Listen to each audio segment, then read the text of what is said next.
যখন বেশি দুঃখ হবে অন্তর বেশি ব্যথিত হবে, অন্তরে প্রচুর পরিমাণ কষ্ট হবে, কোনো প্রকার চিন্তা করা ছাড়া, কারোর সাথে আলাপ আলোচনা করা ছাড়া যাই নামাজটা বিছান, রবের দরবারে সিজদায় চলে যান। সুবহানাল্লাহ।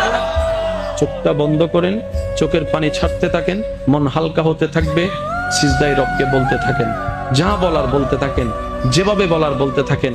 মনে রাখবেন, আপনার সেই মনের বেতার ভাষা হতে পারে আপনার রক্ত বুঝবে না, আপনার ভালোবাসার মানুষ বুঝবে না। হে আমার রব, আমি ভেঙে পড়েছি, অসহায়ত্ব বরণ করে নিয়েছি। তারপর আমার মনে পড়ল, তুমিই তো বলেছ ইন্নাল্লাহা মা'আস সাবিরিন, তুমি ধৈর্যশীলদের সাথে আছো।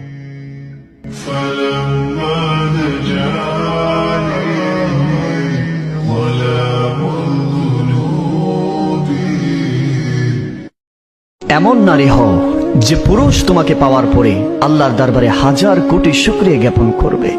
এমন নারী হও যে পুরুষ তোমাকে পাওয়ার পরে নিজেকে বলবে, আমার আর কোনো চিন্তা নাই, আমার বাকি জীবনটা আমি সুখে শান্তিতে এই আমার স্ত্রীর হাত ধরে আমি কাটিয়ে দিতে পারবো। মনে রাখবেন, এইভাবে যে নারী নিজের জীবনকে গঠন করবে, সেই নারীর জীবনে কখনো দুঃখ নামের শব্দটা আসবে না, তার জীবনটা সুখে শান্তিতে পরিপূর্ণ থাকবে।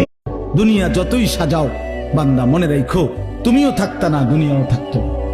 তুমিও যেমন মৃত্যু হবে, এই কায়নাতেরও মৃত্যু হবে। এই দুনিয়ার প্রত্যেক মানুষের মৃত্যু হলে সেটারে মৌত বলে, আর একদিন গোটা সৃষ্টি জগতের মৃত্যু হবে, সেটারে কেয়ামত বলে, সেটারে কেয়ামত বলে। কেউ থাকবে না, আল্লাহ কথাটা বারবার মনে করাইছে। তোমার যেমন মৃত্যু হবে, সৃষ্টি জগতেরও মৃত্যু হবে।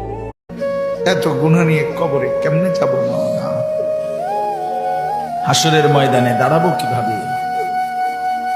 আপনার বন্ধুর কাছে সুপারিশ চাইবো কেমনে মাওলা?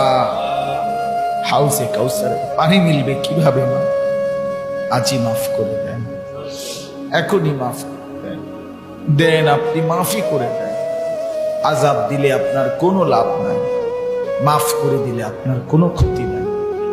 মাফ করলে আপনার কমবে না, মাফ না পেলে আমাদের। যখন বেশি দুঃখ হবে অন্তর বেশি ব্যথিত হবে, অন্তরে প্রচুর পরিমাণ কষ্ট হবে, কোনো প্রকার চিন্তা করা ছাড়া, কারোর সাথে আলাপ আলোচনা করা ছাড়া যাই নামাজটা বিছান, রবের দরবারে সিজদায় চলে যান। সুবহানাল্লাহ।